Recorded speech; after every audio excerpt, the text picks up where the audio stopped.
Have you ever sat back, like completely removed yourself from the immediate cultural noise and truly wondered why human beings willingly subject themselves to the absolute psychological warfare of romance? Oh, constantly. Yeah. I mean, evolutionary biology dictates that we are driven to pair bond, right? Just for the survival of the species. Right, exactly. Like we seek out the fairy tale, the meet cute, the sparks flying across a crowded room because our brain chemistry heavily incentivizes it with dopamine and oxytocin. Yeah, it's Gamble Trap, honestly. It really is. But then, without fail, that initial summer lust inevitably morphs into absolute unadulterated chaos. Oh, 100%. I mean, we see betrayal, we see heartbreak, we see highly intelligent adults weeping over someone they met approximately 24 hours ago. Literally crying over a string. Yes. Like, why do we look at a walking, talking behavioral red flag and think, yes, absolutely, let me systematically dismantle my own peace of mind for the next 4 to 6 months? It's just the ultimate paradox of the human condition, you know? Like, we are psychologically wired for deep connection, yet practically we operate with a set of cognitive biases that almost guarantee a complete disaster. We ignore empirical evidence. We just ignore it in favor of a chemical rush. Anyway, babes, welcome back. We are so glad to have you here. We truly are, because honestly, analyzing this level of societal dysfunction requires a community effort. We can't do it alone. We really can't. Babes, the tequila shots are on deck, and yes, we fully intend to wash them down with cosmopolitans. Because apparently we're making responsible decisions tonight. Oh yeah, highly responsible. By responsible, we mean deliberately orchestrating our own neurochemical volatility. Exactly. But wait, I want to examine this specific beverage combination because I feel like it is culturally significant. Like, why is tequila globally recognized as the official sponsor of terrible decisions? That is such a good question. Right. What is it about, like, the fermentation of the blue agave plant that completely bypasses the prefrontal cortex, which is the part of the brain responsible for impulse control, by the way, and goes straight to the amygdala? It just bypasses all rational thought. It does. It convinces you that sending a 2 a.m. paragraph to a toxic ex is an excellent tactical move. Why? Well, it really comes down to the unique metabolic breakdown of the spirit, actually. Like, most alcohols act as central nervous system depressants from the very first sip. Right, they make you sleepy. Yeah, they slow you down. Tequila, however, contains these specific agavins that, while technically still a depressant in the long term, they initially mimic a stimulant effect in the brain. Wait, so it actually acts like an upper at first? Basically, yeah. It triggers an acute release of adrenaline alongside the dopamine. So it doesn't just lower your inhibitions, you know. Yeah. It actively energizes your worst impulses. Oh my gosh, that makes so much sense. It manufactures a false sense of urgency. Exactly. You don't just briefly consider texting your ex. You feel this biological imperative to hit send before your rational brain can even intervene. And furthermore... Wait, there's more. Oh, yeah. The ritual of the shot itself, like the salt, the lime, the physical slamming of the glass on the bar, it acts as Pavlovian conditioning.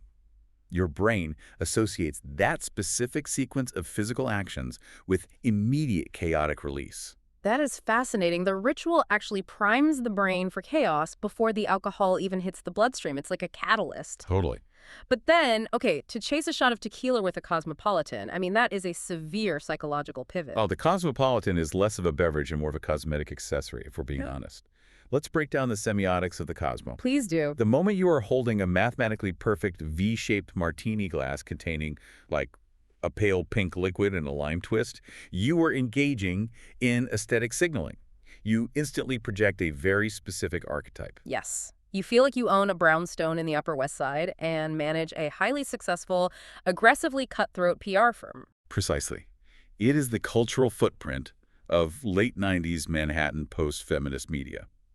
The drink artificially inflates your perceived socioeconomic status. It totally does. And the geometry of the glass physically forces you to adjust your posture. Ah. Right, you have to hold your shoulders back and pinch the stem delicately just to avoid spilling it. Because if you don't, it spills everywhere. Right.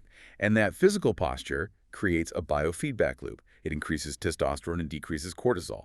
You literally feel more powerful. You could be wearing stained sweatpants, but the Cosmo tricks your brain into believing you are wealthy and untouchable. Okay, so you have the uninhibited, adrenaline-fueled chaos of the tequila competing directly with the arrogant, untouchable superiority of the cosmopolitan. Yes. So is mixing them a display of supreme, undeniable confidence, or is it premeditated self-sabotage? Oh, it is premeditated self-sabotage disguised as supreme confidence. You are demanding your liver and your dignity to process two wildly conflicting emotional states at the exact same time. Which perfectly frames the environment we're about to analyze today, because if we were physically extracted from our daily lives and dropped into the Love Island villa right now, Oh boy. right, surrounded by neon lights, 20-somethings with zero body fat, and absolute psychological warfare, what would our signature survival drinks be? Because I have given this extensive thought. I am so curious to hear your coping mechanism. Okay, I would require something aggressively sweet, like a tropical, violently neon-colored pina colada variation. And it must feature a paper umbrella. An umbrella. The umbrella is non-negotiable. I need it to visually obscure my face and mask the existential dread I would be experiencing. Hiding behind the garnish. I love that. Exactly. If I am forced to sit on a magenta beanbag chair and process the fact that a 24-year-old fitness influencer just chose a different woman over me, I need to be consuming liquid sugar to spike my serotonin. You are utilizing sugar as an immediate trauma response. I respect it. What's yours? I would take the exact opposite approach. I would demand a bone-dry gin martini. Absolutely no vodka. Okay, traditional. And it must contain a single, highly judgmental olive.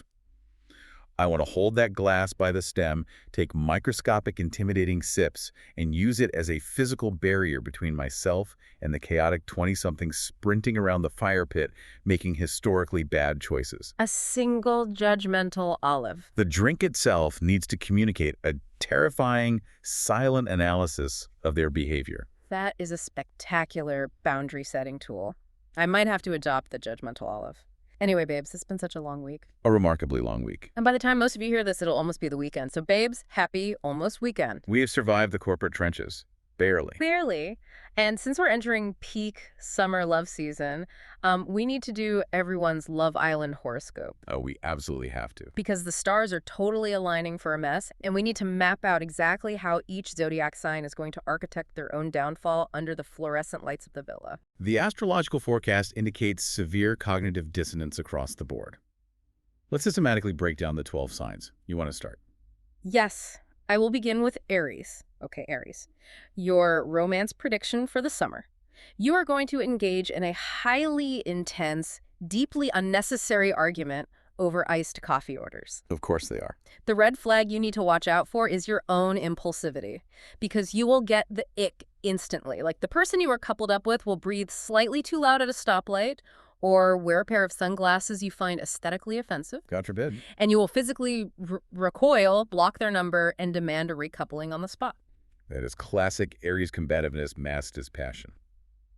Okay, moving to Taurus. Hit me. Taurus, your main character moment this summer involves digging your heels in and stubbornly defending a demonstrably toxic partner to your group chat. Oh no, not the group chat defense. Yes. You will draft a 5-paragraph thesis explaining why their total inability to text you back for 3 days is actually a sign of their profound emotional depth and need for processing time. You will literally mistake their avoidance for stoicism. That is so embarrassing for Taurus. Okay, Gemini. Your flirting opportunity is historically unparalleled. You will be turning your head 180 degrees the second you step into Casa Amor. They can't help themselves. They really can't. You will look your day one partner in the eye, swear absolute undying loyalty, and by day 2 in the new villa, you will legitimately forget their name. Just completely erased from the hard drive. Right, and it is not even malicious. You just suffer from an acute lack of object permanence when exposed to novel stimuli. Perfect diagnosis. Okay, Cancer. Oh, sweet Cancer. Your potential heartbreak is devastating. You will find yourself openly weeping by the fire pit over a boy you have known for a cumulative total of 12 hours. Only 12 hours. You will project an entire future onto him. You will envision the mortgage, the color of the kitchen cabinets, the name of the future golden retriever. A full Pinterest board. Exactly. And your reality will completely shatter when he casually mentions that he doesn't read books, and his favorite movie is The Fast and the Furious. That is a tragedy. Okay, Leo, get ready for a chaotic, ego-driven decision. You are going to steal someone's man during a recoupling ceremony purely for the screen time. Not even because they like him. No, you won't even be attracted to him. You just crave the dramatic slow-motion walk back to your seat and the audible gasps from the other islanders. Your motivation is purely cinematic. Leo just needs an audience. All right, Virgo. Your romance prediction involves a masterclass in meticulous self-destruction. So I know some Virgos who do this. You will overanalyze a fundamentally meaningless text message until the romantic atmosphere completely disintegrates. Like he will text you the words, "sounds good," and you will assemble a tribunal of your smartest friends to spend 4 hours debating whether the absence of an exclamation mark indicates he is secretly plotting to ruin your life. The missing exclamation mark is a Virgo's worst nightmare. Okay, Libra, your flirting opportunity is rooted in your pathological need to please everyone. The people pleasers. Yes, you will lead 3 separate people on simultaneously because you simply quote-unquote hate conflict. You will agree to exclusive dates with all of them on the same Friday night. The logistical nightmare. It results in a chaotic, high-stakes Mrs. Doubtfire scenario where you are changing outfits in a restaurant bathroom just to maintain the illusion of peace. That sounds exhausting. Okay, Scorpio. The red flag here is your terrifying, unrelenting intensity. Terrifying is the right word. After holding hands exactly 1 time, you will demand their live location tracking, their mother's maiden name, their credit score, and a full confession of their deepest childhood trauma before the appetizers even arrive at the table. You confuse interrogation with intimacy. You really do, Scorpio. Okay, Sagittarius. Your chaotic summer decision is utilizing geographical distance to solve interpersonal conflict. Running away? Running far away. You will book a one-way flight to Fiji just to run away from a mid-tier situationship. Instead of having a mildly uncomfortable 5-minute conversation saying, "Hey, I'm not feeling a connection," you will completely abandon your life and change time zones. And just burning the passport. Yeah. All right, Capricorn. Your main character moment is an exercise in control. You will be meticulously organizing the villa fridge while everyone else is engaging in dramatic makeout sessions. Someone has to do it. True. You will be color-coding the sparkling water by flavor profile and silently judging the hygiene standards of the 22-year-old fitness influencers cohabitating with you. Because your love language is infrastructure. Infrastructure as a love language, I love it. Okay, Aquarius. Your potential heartbreak stems from your own architecture. You will be dumped for being entirely too emotionally detached. So detached. Someone will look you in the eyes and pour out their deepest, most vulnerable feelings, and you will stare blankly at a wall and respond with, "That's crazy." You treat emotional vulnerability like a theoretical concept you read about in a magazine once. That's crazy. Perfect Aquarius response. Finally, Pisces. Your romance prediction. You are operating under the severe delusion that you are living within a Disney animated feature. Oh, Pisces. You fully expect woodland creatures to assist you in getting dressed for the evening fire pit, and you will be completely blindsided when your perceived Prince Charming turns out to be a crypto bro who podcasts out of his mother's garage and refuses to ask you a single question about yourself. Okay, if any of you listening feel perceived or targeted by that astrological breakdown, just understand that we are navigating the exact same psychological minefield right alongside you. We really are. And speaking of navigating high-stress environments, we actually must pivot to our real lives for a second. Because amidst all our reality television analysis, we were both practicing dentists at different clinics, and the workday highs and lows today were just a masterclass in human absurdity. The clinical environment is genuinely just an untelevised reality show. It just has superior lighting, sharper instruments, and way higher liability insurance. It truly is. Okay, I need to break down an interaction I had in the chair today because I am still recovering. Let's hear the mess. So I have a patient, right? A very conventionally attractive, charming guy, but we are midway through a procedure, and I have just administered the inferior alveolar nerve block. So the entire left quadrant of his face, his lip, his cheek, his jaw is entirely numb and physically drooping. Oh, I know exactly where this is going. And he decides that this exact moment, while wearing a paper bib with a mouthful of cotton rolls and a suction tube, is the optimal time to initiate aggressive flirting. The lack of spatial and situational awareness is staggering. Like, the logistics alone make that an impossible endeavor. It was a spectacular failure of execution. So he is attempting to establish this smoldering, intense eye contact with me. But because of the anesthetic, his speech is severely compromised. He literally cannot articulate. Right. He leans up and slurs, "Though, what are you doing this weekend?" And as he forms the words, because he has zero motor control over his lower left lip, a continuous string of saliva just escapes the corner of his mouth and lands directly on the paper bib.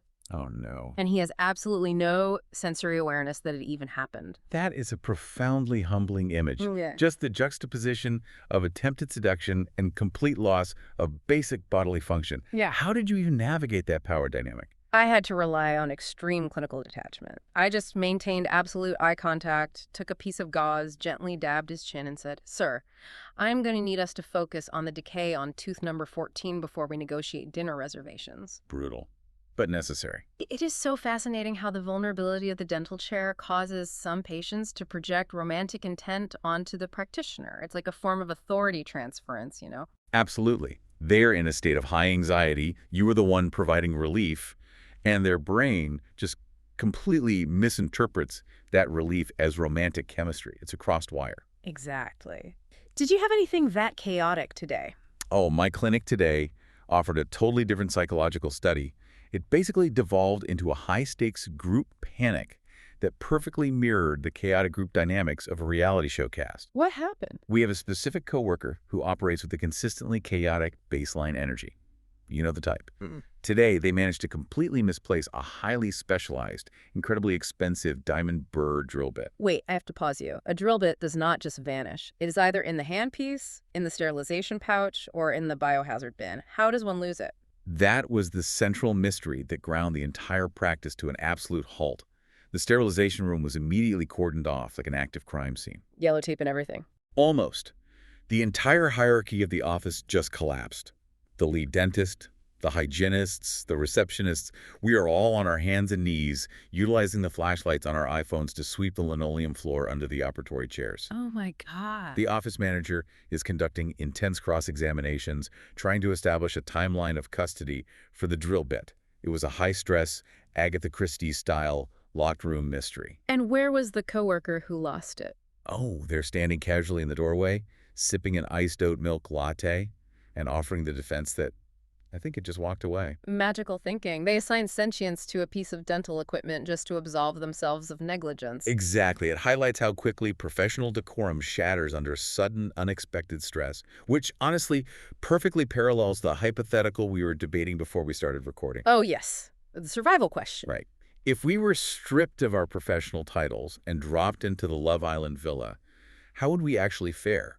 Because I know you possess a very high degree of confidence regarding this. I do. I genuinely, deeply believe that I would thrive in that environment. I understand the mechanics of the game. You really think so? I do. I would walk in, establish myself as the emotional anchor of the villa, find a husband who communicates effectively, and become the beloved villa mom.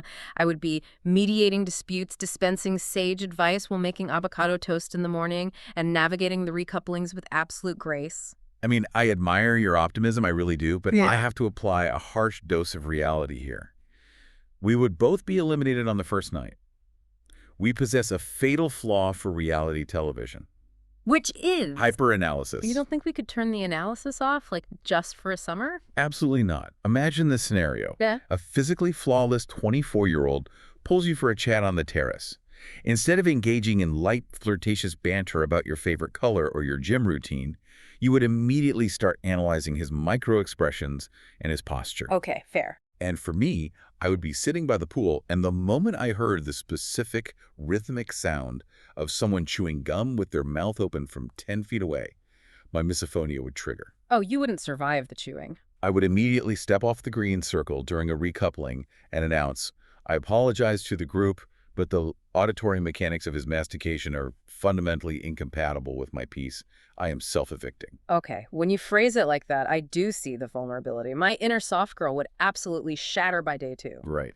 If someone didn't greet me with the exact right tonal inflection in the morning, I would retreat to the beach hut and weep about being fundamentally unlovable. However, if we deployed our faux bad and bougie alter egos, like the defensive personas we use when we feel threatened, we would run the villa with militaristic precision.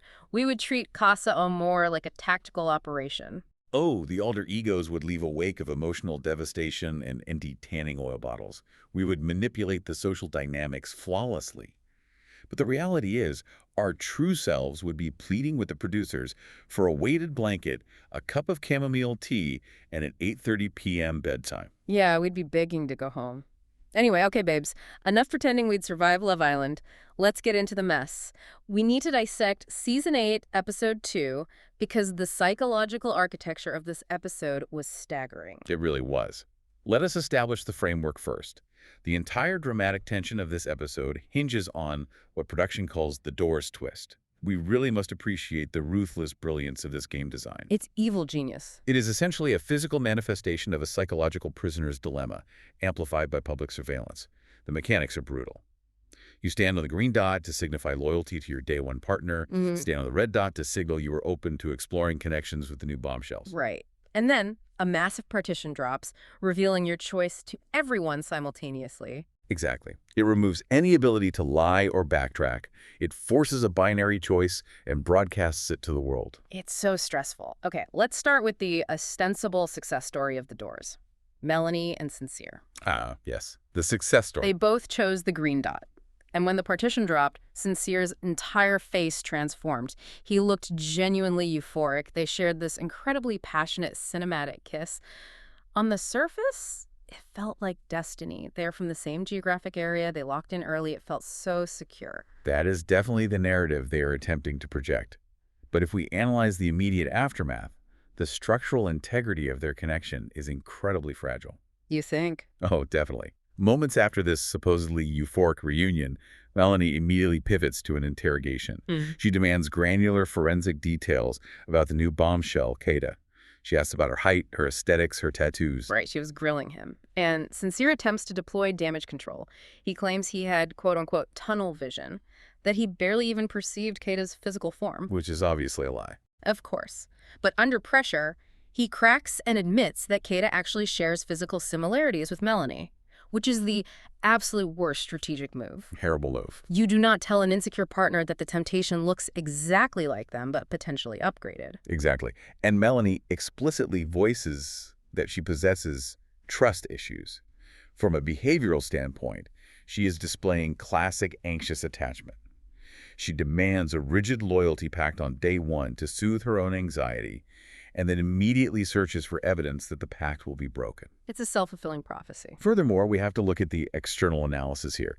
YouTube commentators, specifically Chloe Johnson, highlighted a very brief but telling background shot. Oh, I know exactly what you're going to say. When Kinsey's door opened to reveal that she had been abandoned, the camera caught Melanie seemingly laughing. I saw that frame. It completely shifted my perspective of her. What is the psychological motivation behind laughing at a friend's public humiliation? Like, why do that? It suggests a highly competitive mating strategy masked as female solidarity. It is a manifestation of schadenfreude. Melanie's laughter indicates that her own security is actually bolstered by the insecurity and failure of the others around her. Wow. It raises a critical question about her character arc. Is Melanie architecting a slow burn self-sabotage? She secures a partner, mocks those who fail, and then instantly begins projecting her own paranoia onto Sincere. So she will push him until he eventually looks elsewhere, which will entirely justify her initial trust issues. Precisely. It is a closed loop. That is a dark, but honestly incredibly plausible read on the situation. Okay, let's look at Casey and Anaya. They also both stayed on green. Now, context is crucial here. Casey was the victim of the plant door incident on day one, where literally no one stepped forward for him. He was traumatized. He was visibly trembling before the partition dropped. When they saw each other, they were ecstatic. But we must differentiate between romantic ecstasy and trauma bonding. Ooh, say more. Their reaction was rooted entirely in relief, not arousal. They survived a high-stress elimination scenario together. If you observe the mechanics of their kiss, it was incredibly telling. It was so stiff. Yes. The posture was stiff, the angle was awkward, there was no physical melt between them. It radiated the energy of two platonic friends who perhaps crossed a boundary once at a frat party and immediately regretted it. It was so deeply awkward to watch. They were pecking at each other and asking for permission, like, should we kiss again? It was sweet, I guess, but it completely lacked a romantic foundation. They were just utilizing each other as emotional life rafts right now. Exactly. And speaking of awkward, we have to address the absolute carnage of Bryce and Trinity, the Red Rejects. Oh, this is a masterpiece of cruel production design. Truly. They both independently chose the red dot. They both broadcasted to the world and to each other a profound desire to terminate their current coupling. They both failed to attract the bombshells, and because of the rigid rules of the villa, they are forced to default back into a couple. I cannot fathom the cognitive dissonance required to navigate that. Like, Bryce literally articulated to the other men that he felt zero affection for Trinity. Trinity was openly yearning for Gabriel. Just zero mutual interest. And yet, that night, they have to climb into the same bed, pull the covers up, and pretend they didn't just publicly attempt to discard one another. I would self-evict. I would simply walk out the front door and hail a taxi to the airport. It forces them to confront their own lack of desirability in real time. It's brutal. But the true emotional devastation of the episode belongs to the blind sides. We must analyze Sean and Beatriz. Oh, Sean. Sean stands on green, he is loyal, the partition drops, and Beatriz is gone. She chose red. Sean's reaction was so remarkably subdued, he just looked down and quietly said, "Damn." He quit a stable, real-world job to participate in this show, and he is humiliated on day 2. My heart genuinely broke for him. But we have to look at the underlying mechanics of why Beatriz left. Because she has been circulating the villa, telling the other women that she absolutely refuses to step into a parental role. Sean is a father. This is a hard, non-negotiable deal breaker for her. Which is entirely fair. It is fair. What makes it a profound betrayal is her total failure to communicate this boundary to Sean directly. It is an extreme failure of interpersonal communication, likely driven by an avoidant attachment style. Beatriz wants the immediate benefits of connection, the physical affection, the safety of being in a couple during the early days, without doing the difficult work of establishing boundaries. She just took the easy way out. She robbed Sean of his agency. By withholding that critical piece of information, she prevented him from making an informed decision about his own risk assessment.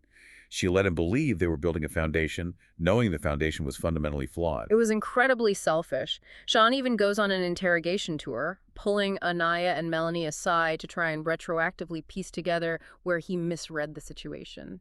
And this is where it gets interesting. Right, because during this fact-finding mission, he casually drops the information that Anaya and Trinity were actually his top 2 choices when he first entered the villa. And this is where the behavioral analysis gets complex. Yeah. Anaya blushes and reciprocates, revealing he was in her top 2 as well.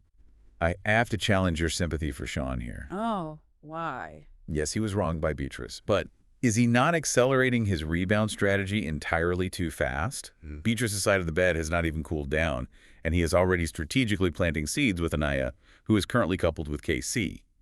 It suggests a need to rapidly restore his damaged ego rather than process the rejection. Okay, I understand that perspective, but I argue he is simply adapting to the rules of engagement. He is in survival mode. The villa does not reward emotional processing, it rewards securing a partner before the text message arrives. He is hustling. And speaking of a complete inability to process emotion, we have to talk about Kenzie. Kenzie stayed on the green dot, Zach went to red, the partition drops, and Kenzie immediately initiates a full-scale psychological crash-out. The timeline is what makes her reaction pathological. They have known each other for precisely 24 hours. They have shared roughly 3 meals. And yet, Kenzie is sobbing hysterically. She is utilizing deeply loaded historical language, claiming she, quote, always picks cheaters and that she was traumatized by growing up watching the movie Ella Enchanted because it gave her unrealistic expectations of princes. Ella Enchanted. Yes, it was a staggering display of manufactured victimhood. She is applying a long-term, multi-year betrayal narrative to a man who is functionally a stranger. It is a severe distortion of reality. And we look at the empirical data of their previous interactions. Zach brutally honest with her. He really was. He explicitly communicated that his physical type is brunettes with dark features. Kenzie is a blonde with blue eyes. He telegraphed his lack of long-term interest. Kenzie utilized selective hearing, succumbed to confirmation bias, chose the green dot, and then acted devastated when the entirely predictable outcome occurred. She literally said, "I'm not surprised, but I'm devastated." That sentence fundamentally contradicts itself. If you possess the data to predict an outcome, the devastation is performative. Exactly.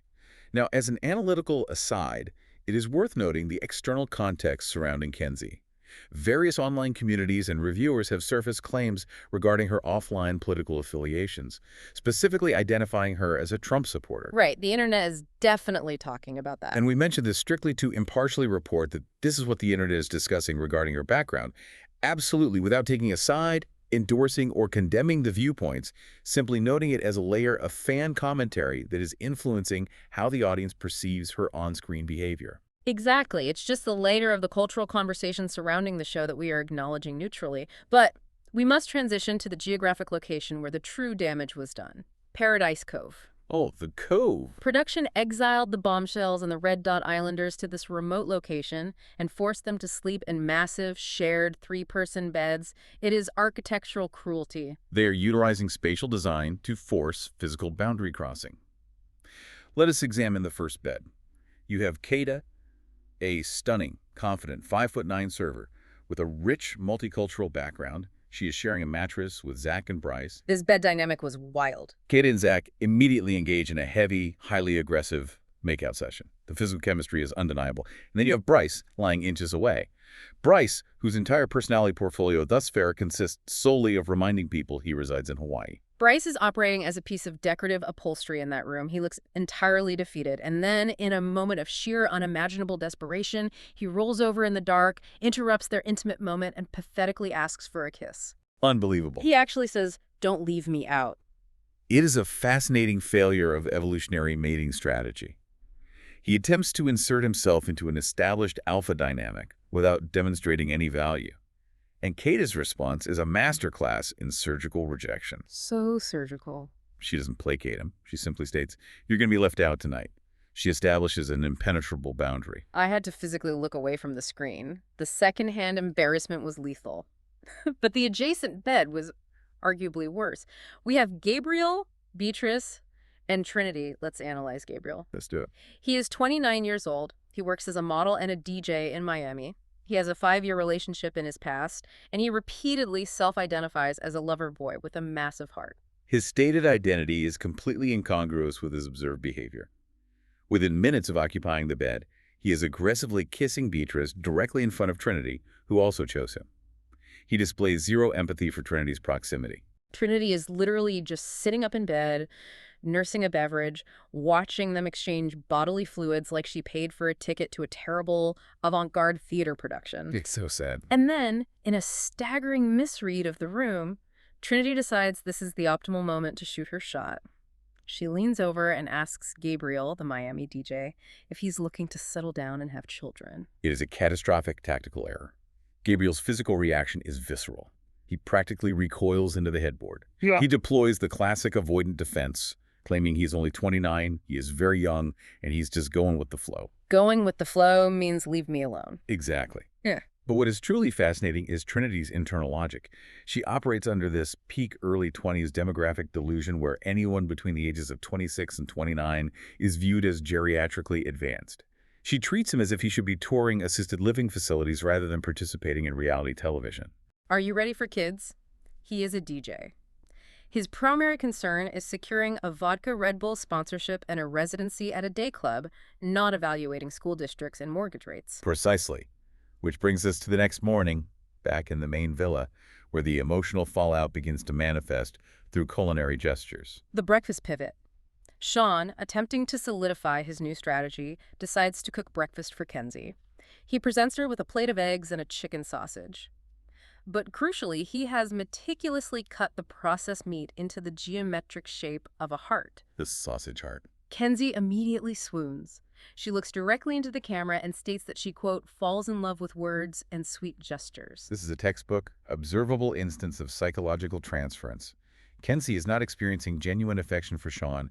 She's taking the massive, unresolved emotional energy, the so-called devastation generated by Zach's rejection, and instantly transferring it onto the nearest available source of male validation. It's so transparent. Sean handed her a processed meat product, and her brain immediately flooded with dopamine, rewriting the narrative to make Sean the hero. It's a highly volatile, dangerous psychological game they are both playing. It is spectacularly messy. Which leads us to the climax of the episode. The fire pit. The tension is palpable. The bombshells return from Paradise Cove to make their final coupling decisions. Gabriel steps forward and chooses Beatriz, and he seals the choice with a deeply performative, aggressively loud kiss. The acoustics of the kiss were weaponized. It was not about affection for Beatriz, it was a dominance display designed specifically to humiliate Sean, who was standing right there. It was primate behavior. Pure primate behavior. Following that, Kayda predictably chooses Zach. This leaves Kenzie and Sean standing alone, single and vulnerable. The text message arrives to confirm their precarious status. Zach reads the text aloud to the group, and this is the moment Kenzie completely abandons her victim narrative and enters her petty era. It was a brilliant, unscripted moment of pure, spiteful human instinct. Zach reads the text, and Kenzie, looking absolutely feral, stares him down, blows a highly sarcastic kiss, and loudly says, "Thank you." Incredible. And Zach, whose brain completely misfires in the face of this aggression, awkwardly mutters, "You're welcome." It was a phenomenal power shift. She took control of her own humiliation and weaponized it. She reclaimed the narrative agency. It was television perfection. Okay, we must transition to our segments. We need to place our bets and analyze the long-term prospects of these islanders. Segment 1. Couple we are betting on. Out of this psychological wreckage, who actually possesses the foundation to survive? I know you have a favorite. I am going to passionately champion Melanie and Sincere. I know you have severe reservations, but we must look at the data of their reunion. They both stood on green. When Sincere saw her, his smile reached his eyes. It wasn't a micro-expression of relief, it was genuine joy. Sure. When she interrogated him, he attempted to reassure her. I believe they have established a genuine baseline of attraction. I acknowledge your emotional argument. But if we analyze the behavioral patterns, I remain deeply skeptical. They are playing a highly conservative game. It is day 2, and they are operating like a married couple trying to protect joint assets during a market crash. That's a bit extreme. It's true. Melanie's self-admitted trust issues and her compulsion to forensically cross-examine him about Kayda's physical appearance is a powder keg. The environment of the villa is designed to exploit insecurity. The absolute second Casa Amor occurs, and they are physically separated, her trust will evaporate, her anxiety will manifest as sabotage, they will explode. You are projecting absolute doom. If you reject Melanie and Sincere, who is your strategic bet? I reluctantly submit Casey and Anaya as the dark horse candidates. What? That is absurd. They're the most awkward pairing in the villa. Their awkwardness is precisely why I'm betting on them. They do not possess the performative, highly combustible passion that burns out in 72 hours. They are navigating a slow-burn friendship. They are fundamentally uncomfortable kissing each other right now. I'll say. That discomfort implies genuine reality. It is not a manicured performance for the production team. It is two people slowly trying to figure out if physical intimacy can grow from platonic safety. The critical variable, however, is Anaya's wandering eye. We know she's intrigued by Sean. But if she resists the impulse to jump ship, that slow-burn foundation has a higher statistical probability of outlasting the manufactured drama of the others. I see the structural logic in your argument, even if I find the execution deeply unromantic. Let's move to segment 2, the Walking Red Flag Award. We have a highly competitive field of nominees this week. Very competitive. We have Kenzie for demonstrating severe emotional volatility and media-induced delusion after a single day. Beatriz for her catastrophic failure to communicate basic relationship deal breakers. And Gabriel? The winner, definitively and without hesitation, is Gabriel. Okay, state your case. Allow me to present the forensic behavioral evidence to the jury. He enters the environment deploying a specific narrative. He claims he is a lover boy, a man of deep emotional capacity who recently survived a 5-year relationship. He's attempting to project depth and safety. Right, his stated brand. However, his observable actions tell a completely different story. He is a 29-year-old DJ who initiates heavy physical intimacy within minutes of meeting a woman. He strategically and callously ignores the women he does not find visually stimulating, as evidenced by his treatment of Trinity. And the moment the concept of long-term commitment is introduced, he exhibits a physical panic response. He is a walking manifestation of the Casa Amor curse. He will undoubtedly betray his partner the moment he is unsupervised. He operates within the villa as if it is an all-you-can-eat buffet of validation. He possesses high physical capital, he is acutely aware of his effect on women, and he utilizes his charm destructively. He is the ultimate textbook red flag. Your analysis is ruthless, but entirely accurate. I concur. Moving to segment 3. Main character energy. Which islander completely monopolized the narrative and stole the episode? For me, the victor is undeniable. It is Kenzie. Please present your thesis. Kenzie single-handedly sustained the dramatic momentum of the entire episode. Without her volatility, this episode is merely a collection of 20-somethings awkwardly making out in a dimly lit room. She provided a multi-act narrative. She definitely did that. We had the hysterical weeping, we had the deep-cut cultural references to Ella Enchanted, we witnessed the instantaneous pathological transference of her affection to Sean based entirely on the geometry of a breakfast sausage. And she culminated the arc with the most flawlessly petty, perfectly timed, sarcastic thank you at the fire pit. It was a journey. She wasn't just participating in the show, she was unconsciously directing the emotional rhythm of the episode. She is pure television gold. The metrics support your conclusion. She dominated the screen time and occupied the majority of the psychological real estate among the cast. Finally, segment 4, the Love Island survival test. We are going to extract these islanders from the villa and place them into high-stress, real-world scenarios to evaluate their adaptability. First scenario, a week with absolutely zero attention or external validation. Who survives? Bryce. Unquestionably Bryce. Why Bryce? He essentially endured a sensory deprivation tank of validation during his time in the Paradise Cove bed. He was entirely ignored by two incredibly attractive people, and his baseline demeanor barely shifted. He is remarkably unbothered by being rendered invisible. Unbothered is one word for it. He functions almost as a piece of decorative architecture. Yeah. He would simply sit quietly, occasionally remind a passerby that he is from Hawaii, and peacefully wait for the week to conclude. That is a brutal assessment of his charisma, but completely accurate. Next scenario, navigating real-life dating apps.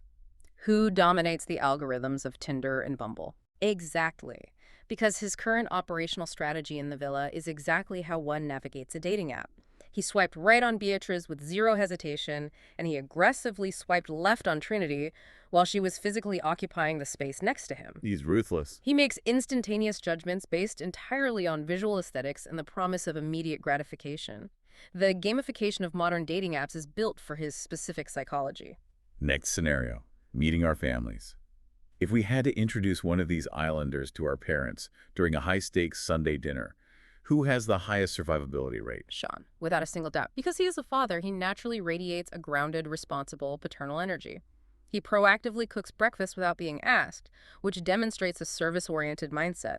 He's unfailingly polite. All good points. But the most critical factor is his emotional regulation in the face of rejection. When Beatrice humiliated him, he didn't throw a tantrum, he didn't raise his voice, he simply said, "damn," and sought clarity through conversation. Our mothers would be utterly charmed by his stability. They would be drafting the wedding guest list before dessert was served. I agree with that assessment. He possesses high familial integration potential. Finally, the ultimate stress test, a chaotic, unscripted night out in Toronto. Who survives the club, the inevitable interpersonal drama, the after party, and the 3 a.m. diner run in the 69? It has to be Beatrice. Precisely. She possesses the exact kinetic, ruthless energy required to navigate a messy nightlife ecosystem. She identifies exactly what she desires in this scenario, Gabriel, and she takes it without hesitation. She takes no prisoners. She does not waste time over explaining her motivations or apologizing for her boundaries. She leaves a wake of confused, discarded people behind her, and she maintains flawless aesthetics while doing it. She would bypass the line, secure the VIP section, ignore the men she deems unworthy, and not express a single ounce of remorse. She operates with a level of ruthlessness that is genuinely awe-inspiring. Babes, that concludes our psychological autopsy of the mess for today. Thank you to our incredible Snark squad for hanging out and surviving the reality detachment with us. We literally could not process this level of behavioral chaos without this community. We deeply value your commitment to analyzing the absurdity of the human condition with us. Now, we require your data. Get into the comments or shoot us a message. Which couple are you authentically rooting for?